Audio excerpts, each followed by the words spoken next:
Hi friends, எல்லாருக்கும் good morning. காலையிலே பார்க்கறதுக்கு நல்லா ஃப்ரெஷ்ஷாக இருந்தது. வாசல்லாம் பெருக்கி கோலம்லாம் போட்டுட்டு சரி சமையலை ஸ்டார்ட் ஸ்டார்ட் பண்ணியாச்சு. ஒரு பக்கம் துவரம்பருப்பு வேக வச்சுட்டு இருந்தேன். அதுக்கப்புறம் கோவக்காவெல்லாம் வாஷ் பண்ணி ஒரு பக்கம் ஓரமாக வச்சுட்டு பருப்பு வெந்தது தூக்கி ஓரமாக வச்சு சரி சாதத்தை தூக்கி வச்சாச்சு.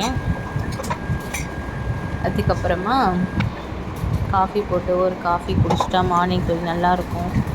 காஃபியை போட்டு குடிச்சிட்டு வந்தோடனே தான் நிம்மதியாக இருந்தது. சரி அதுக்கப்புறம் இந்த பக்கத்தில் கோவக்காய் ஃப்ரை பண்ணலான்ட்டு எண்ணெய் ஊற்றி கடுகு, எனக்கு இது அளந்தெல்லாம் போட தெரியாதுங்க. அப்படியே எடுத்து கொட்டி வெங்காயம் போட்டு நல்லா வதக்கிட்டு கட் பண்ணி வச்சுருந்த கோவக்காவையும் போட்டு நல்லா ஃப்ரை பண்ணிகிட்டே இருந்தேன். அதில் சாதமும் கொதிச்சிருச்சு. அதை ஒரு பக்கம் வடித்து விட்டுட்டு கோவக்காவையும் எடுத்து இதில் கொட்டிட்டு நல்லா வதக்கிட்டு இருந்தேங்க. நல்லா வதக்கணும், நல்லா ஃப்ரை பண்ணிவிட்டு ஒரு பக்கம் பருப்பு திறந்து பார்த்தேன். பருப்பு வெந்திருந்துச்சு நல்லா. இந்த பக்கம் கோவக்காவும் பார்த்துட்டு இந்த சைடு பருப்பையும் பார்த்துட்டு உப்பு கொஞ்சம் போட்டு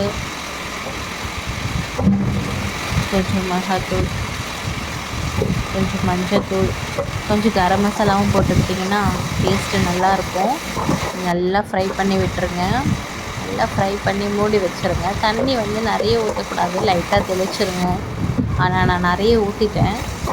ஆனால் நிறைய ஊற்றக்கூடாதான். நல்லா தண்ணி தெளித்து விட்டு நல்லா மூடி வச்சிட்டிங்கன்னா அது நல்லா கிறிஸ்பியாக வரும். ஆனால் எனக்கு கிறிஸ்பியாக வரல, நான் நிறைய தண்ணியை ஊற்றிட்டேன். சரி மூடி வச்சுட்டு இந்த சைடு ஒரு பக்கம் முருங்கைக்கீரை சாம்பார் வைக்கலான்னு எண்ணெயை ஊற்றி கடுகு போட்டு வெங்காயம் தக்காளி போட்டு வதக்கிட்டு பருப்புளி மிளகாத்தூள் எல்லாம் கிள்ளி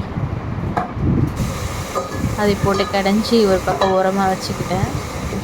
இதெல்லாம் வதங்கினோடனே இந்த பருப்பையும் எடுத்து சாம்பார் ஊற்றி நல்லா கொதிக்க வச்சுட்டு இறக்க போகிற சமயத்தில் கொஞ்சம் முருங்கைக்கீரை போட்டு மூடி வச்சுட்டேன்.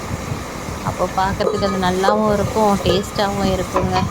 ஏன்னா ரொம்ப நேரம் முருங்கைக்கீரையை போட்டு கொதிக்க விடக்கூடாது. இறக்குற சமயத்தில் மட்டும்தான் போடணும். அப்போ தான் அது நல்லா இருக்கும்ப்பா இது பண்ணுறதுக்கு. அப்புறமா வீட்டில் கொஞ்சம் ப்ரெட் இருந்தது, உருளைக்கிழங்கு ப்ரெட்டு இதெல்லாம் போட்டு ஒரு ஸ்நாக்ஸ் மாதிரி பண்ணிக்கிட்டேன். காலையிலேயே டிஃபன் எதுவும் செய்யாததுனால இந்த ஸ்நாக்ஸ் பண்ணி எடுத்துகிட்டு போயிடலான்னு எடுத்துகிட்டு போயாச்சு. இதே சமயம் பாப்பாவுக்கு இன்றைக்கி ஃபஸ்ட்டு டே ஸ்கூலு.